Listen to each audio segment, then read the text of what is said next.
Cabinet મંત્રી જવાહર ચાવડા કે રોજ ચર્ચામાં રહે છે વિસાવદરની ચૂંટણીથી લઈને અત્યાર સુધીમાં હવે રોજગાર સહાયતા અભિયાન અંતર્ગત તેમણે એક નિવેદન આપ્યું છે કે રોજગાર માટે સ્ત્રીઓને વધારે સંઘર્ષ કરવો પડે છે। ગ્રામ્ય અને શહેરની વિસ્તારની પરિસ્થિતિ સરખી જ છે। આવડત લાયકાત બધું જોવા છતાં કામની બાબતમાં ભ્રષ્ટાચારના કારણે ભેદભાવ થાય છે। કે રોજગાર સહાયતા અભિયાન પર આપ સૌના પ્રતિભાવોની જાણકારી મને મળી। એ શહેરી અને ગ્રામ્ય વિસ્તારોમાં રોજગારી માટે સ્ત્રીઓને હજુ પણ પુરુષો કરતાં વધારે સંઘર્ષ કરવો પડે છે।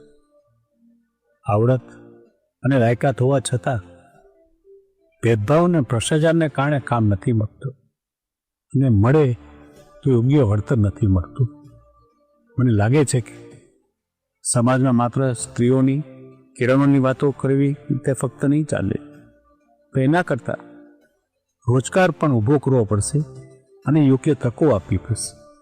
હું આ મુદ્દે ખૂબ ગંભીરતાથી વિચારું છું અને ટૂંક સમયમાં આપ સૌને રૂબરૂ મળવા માગું છું।